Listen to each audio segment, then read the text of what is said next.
Good afternoon. It is Tuesday, May 5th of the year 2015. It is 12:05 p.m. This is a special meeting of the Urbana Human Relations Commission. Could we please have a roll call? Francis Rickberg Baker. Here. Kevin Bowersox Johnson. Here. Daniel Larson. Here. Lisa Mosley. Peter Resnick. Here. Aisha Lam Soap.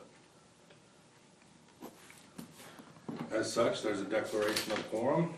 Looking over our agenda, are there any additions, corrections, or edits that need to be made? Move approval as stated.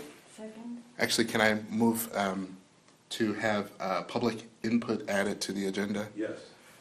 Maybe we can add it As a after. friendly amendment, As a friendly amendment, yes. please add public input to the agenda after before announcements. I think you have to re-second. Second. Okay, all those in favor, please say aye. Aye. Opposed, the same. We have approval. Before us is we have HRO case UC 1402-01, and that requires our review. And then ultimately, if we accept approval of this pending settlement agreement.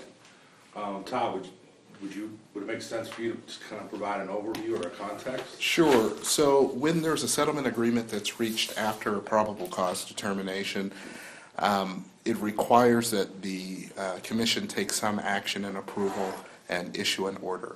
The reason for this is that in such settlement agreements, you typically have a large employer settling with a individual complainant. And there is at least some risk of imbalance when it comes to the terms of the agreement. And so as an initial matter, the Human Relations Office reviews these agreements to try and ensure that those types of imbalances do not exist, that it's basically fair for both sides. However, ultimately, as the oversight agency or as the oversight commission for the Human Relations Office, we look to you for approval of our basically review of the agreement. So we're at this point, staff is making the recommendation that this agreement seems to be pretty even, and in fact, to be quite honest with you, it's probably more even than many of the ones that we work on. And so we're recommending approval of the settlement agreement. Are there questions? Peter? So the only real question I've got is, did the complainant, to our knowledge, incur any attorney fees? No. Okay. That's good.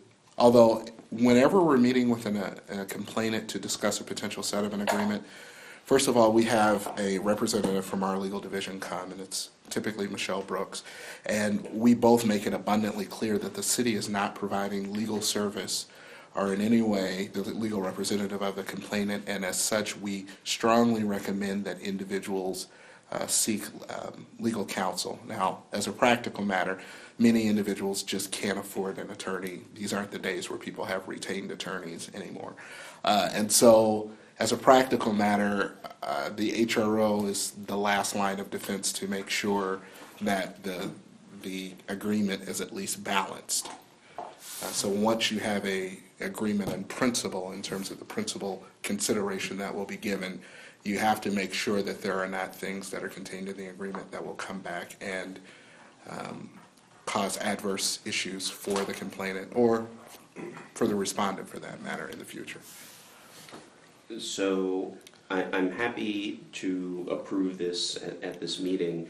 I would ask that a formal order be produced for our next meeting so that we are, I mean, you can go ahead and tell them that we have approved, but given that the ordinance says that we, the commission, have to generate an order, we should probably approve that. Okay. Just on the record at some point. And I guess one of the things I would also comment on is, I think the last time we did this, we had the settlement approved, and we actually didn't produce the settlement at that time. We produced the terms of the settlement, and then subsequent to the meeting, we were given the ability to generate a very brief order and to have the chair sign it. And I it think was we issued. saw the order, because we didn't have the actual agreement, I think you prepared what looked like a mini order, but maybe that wasn't. I think it was the terms of the. So maybe we didn't Yeah. actually see the order itself. But I think it would be appropriate, since it's Okay. an order of the commission, that we at least vote on that too. Okay. In this setting, Todd, is it either legal or appropriate for you to just give us a broad overview of the specifics? Sure. So the exchange of consideration for this agreement, generally speaking, is $2,500.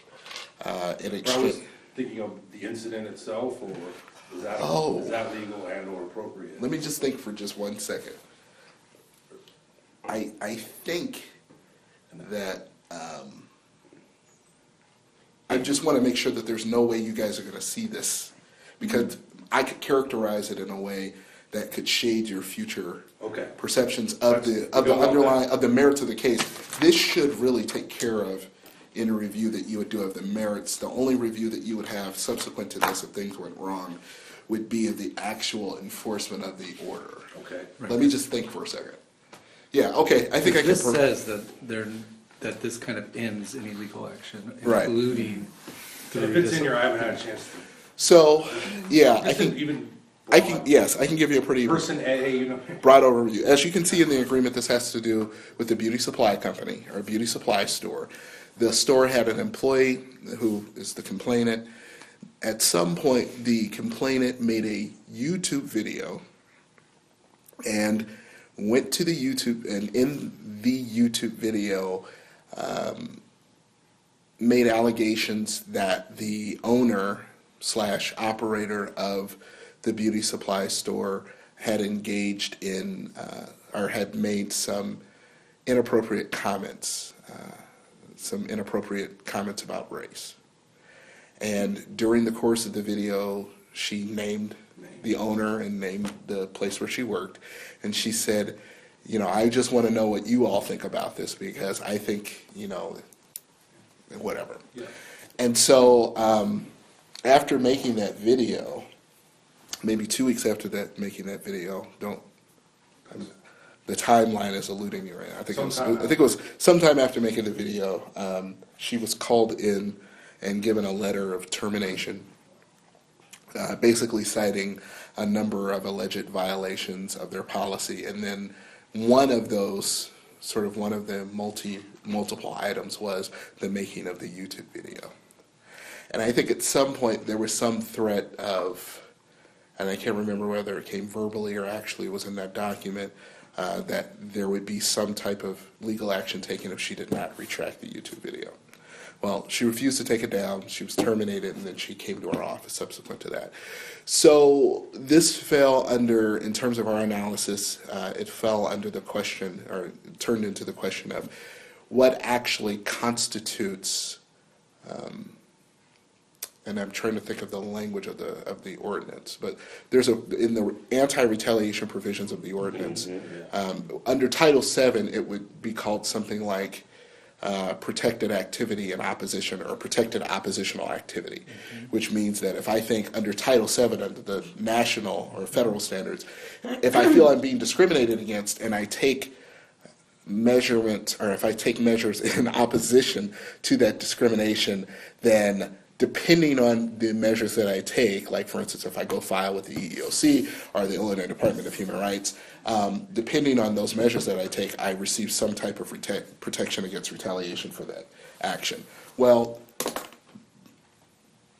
under the Title VII, what you have to do in order to be taking protected oppositional activity is very clear. So you have to file with an agency.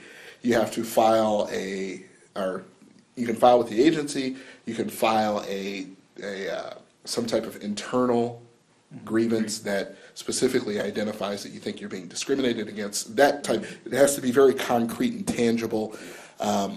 Whereas our ordinance is much more broad, and in a sense, anything that you do in opposition to what you perceive to be discriminatory conduct, whether or not it is, whether or not your perception is correct, right? So as long as you perceive that it was, or believe that it was discriminatory, and you take some type of action, then you are engaging in protected oppositional activity for the purposes of the ordinance. So you want the actual? Yeah, go ahead. It shall be an unlawful practice for any person to refuse to hire, discharge, to evict from housing, to refuse to negotiate, but this is all part of the. No, it's later on. It's Right. To harass, to intimidate in any other way, retaliate or discriminate against, interfere with any individual because he or she has made a complaint, testified, or assisted in any proceeding under this article, whether on his or her own behalf, or for another individual. so that's the very specific. Or because he or she has told, objected to, or comment upon any policy, rule, action, or barrier There it to is. that which he or she in good faith believes violates this Yeah. article. So as long as she believes that it was in good faith, or as long as she believes in good faith that the actions were discriminatory, and she took some action in opposition to that, or objection to that, or stated her, and I'm not exactly sure what the boundaries of that would be. The EEOC has actually some very specific guidelines in regards to employees' rights to post in social media, Right. including complaints regarding employment pay, their right to speak about their own pay, without retaliation. Right. We ended up looking at a lot of sort of standards when we were doing the legal review of this, trying to determine, okay, what is the appropriate boundary that we would draw? And to be quite honest with you, we determined that it was not the place of staff to draw that line. Because it's the good faith belief of the. Yeah, and that's a question of fact. The good faith belief is a question of fact that you would typically submit to a fact finder, number one. But then the other question is the question of the actual boundary. What counts and doesn't count as oppositional activity? That also, it looks like it's not an issue of fact, but it's certainly an issue of the contours of our law and our enforcement. And that also looked like that was in the realm of the commission. And so we found probable cause, not necessarily because the office was declaring that this is the boundary, but because we felt that we were not institutionally competent to make that determination, that it really should be a commission determination. And so that's why probable cause was found. And in fact, if you look at the probable cause determination, it's pretty much down those lines. It is, we're giving this to the commission because our standard is probable cause. And at this point, with those two pending questions, we have it. Yeah. We have 50 plus. Has the complainant now found other employment? Yes, and in fact, that's one of the reasons that the that the settlement is so small. And and depending on how you would calculate it, we went through a couple of different calculations.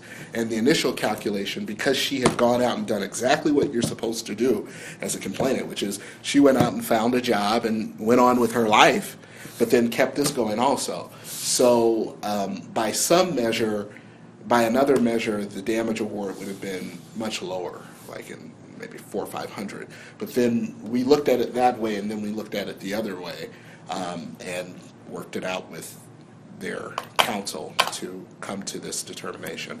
Now, I will note for you that this is $2,500 minus the taxes, which is a requirement that the IRS has. I mean, it's only a withholding, so if she doesn't owe any taxes, she gets it back, but yeah. But we always tell people, we're not accountants. Right. Technically, you receive the money. It's just the only thing that you receive in terms of this check is X amount. Right. And that's going to be paid out through payroll, through the organization, through the employer? Yeah, in fact, they've already submitted the check. Okay. So, They submit it to you? yeah. And then once we have the check, once we have approval here, then she's scheduled to come in this afternoon. And what we will do is we will create a receipt for her. We will copy all of the information, create a withdrawal form for her and process all of that and keep records on all of it going forward. Did the investigation need to establish the veracity of her claim? No. Okay. The only thing that the investigation needed to do was to establish that she had a good faith belief. Okay. And because that is also a question of fact, and because as when we're looking at the standards, kind of like a motion for summary judgment, we have to take the facts that we have in a light most favorable to the complainant. We basically credited her representations of her own state of mind at the time that she felt in good faith that what he had done was discriminatory in nature and a violation of the ordinance. Are there any other questions? Kevin, Fran, Peter? You need a motion. Is there a motion on the floor? So I think the motion is, I move that whereas the commission approves the settlement agreement as written, we direct staff to prepare an order of approval of the conciliation and inform the parties that they can move forward with their agreement. Does that make sense? How's that for on the fly, on the floor? Yeah, short of just approving us and delegating us to just do the order and send it out, I And- think that's fine. I think the cleaner way to do it, honestly, would be just to give us the authority to do all of it. And I understand your misgivings. I mean, given that it's one of our duties to actually issue the order, I think we should at least vote on the order once it's prepared, but that's my motion. Is there a second? I'll second it. Any final discussion? The motion on the floor does not hinder the ability to move forward today. right? Exactly. Yeah. It doesn't hinder the ability of the parties to move forward. We have said we approve this, it's just a matter of us formally. Publicly in our normal Yeah, meeting. here is our order. And it A week is, from tomorrow. can you mention that it's the intent to approve the ultimate order? Oh, yeah, I mean, yes. So, do you want me to restate the motion Sure, as such? yeah. Whereas the commission approves of the settlement agreement and general release presented to us in regard to UC 1402-01, and whereas we expect approval of an order stating these particulars to be issued by the commission, we direct staff to inform the parties that they may proceed with their agreement and to prepare the order for approval at our next meeting. Is there a second? Okay. Just for the record, I unfortunately have to travel again for this meeting, but I'm full support. Excellent. All right. All those in favor, please say aye. Aye. Opposed, the same? Motion approved. Next item, public business. Seeing none, hearing none? Oh, public input. Sorry. Public Public input, input. yes. Public input. Public input, going once. All right. Announcements. Yes. I just wanted to make an announcement that the Human Relations Officer, as you know, the Human Relations Officer position has been open since February.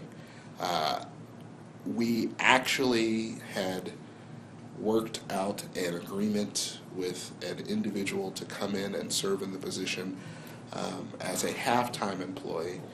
Based upon the individual's experience, we thought that that individual would be able to complete all of the basic core functions of the job, which basically has to do with enforcement of the Human Rights Ordinance and the EEO contract compliance plan. It would be limited to that. However, that did not happen. And so we had budgeted for the half-time position. However, that individual who was going to be in at half-time was no longer available. And so we basically reevaluated the situation. There's an individual that I've worked with in the past who has quite a bit of experience in terms of, he's not a lawyer, but he was a paralegal for several years at a local firm. He also, before that, was a criminal defense paralegal. So criminal defense, and then he went to immigration because he is bilingual, and did a very, very good job, has a very, very good legal mind, particularly for a non-lawyer, but also is very skilled in terms of human resources, and for the past several years has been doing consulting, been a performance management HR consultant. And so we've asked him to come in on a temporary basis for 6 months for a fixed term to basically fill in until we determine what's going to happen with the position on the long-term basis. And really it gives us time to determine whether or not a full recruitment is necessary, whether or not we will basically go with him. It gives us some room, while it also allows us to keep our budget neutral. So the position has not been announced at all? The open HRC position, Right. Open HRO position has not been announced. Right at the point where we were about to announce it is when the first opportunity came about, and we thought, hey, you know what, we can, and I will take responsibility for some of it, because some of it was me telling my boss, look, I can't continue to work in the two positions. We got to get somebody in here. You know, doing a 3-month recruitment is going to be very difficult for me. And so it kind of put us in a box.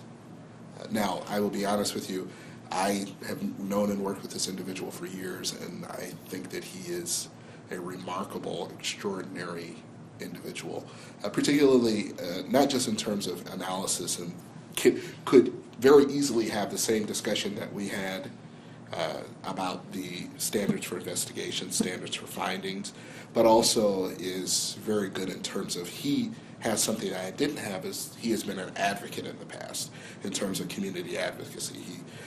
When he was here in undergraduate, he was a strong advocate in the LGBTQ community. And he's also been an advocate for the rights of immigrants. He is Mexican-American and just a pretty sharp guy.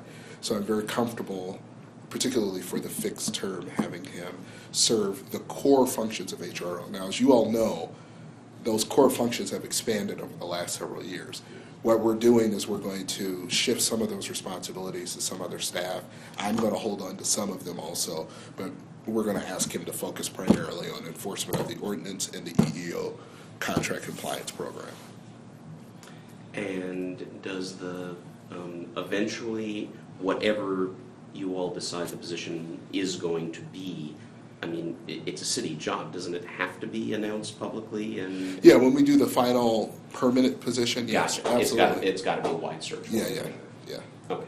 Although this position is a mayoral appointee, it serves at the discretion of the mayor. Oh, The permanent position does. right. And so ultimately, it's up to her exactly what she wants to do. She just can't do it in a discriminatory way. Right.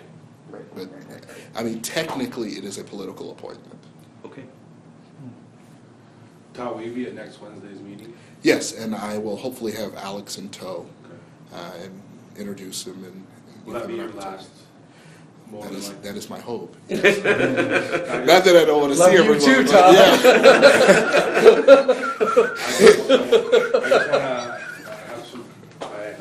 Just want to have some things prepared, so I wanted to know if this was it or if it was next Wednesday. I plan on being at It was not Wednesdays. for any other reason. Yes, sir. Yes, sir. Bad enough. Please get out. Be kind, man. Nothing but the kindness. So, any other announcements? We at least know he's probably said somewhat nice things about us, at least at the beginning, just to get the person in the door. If he runs out yelling, good luck, then we know. I told him he's going to love working with you guys. They're just fine. Trust me. Now, I will tell you, his personality is much different than mine. I am very much an introvert. I am an introvert. He is an extrovert. Yeah. All right. So, any other questions or? Todd, we appreciate everything you do, have done, will do in the future, I'm sure. Thank you. Motion to adjourn. Meeting adjourned.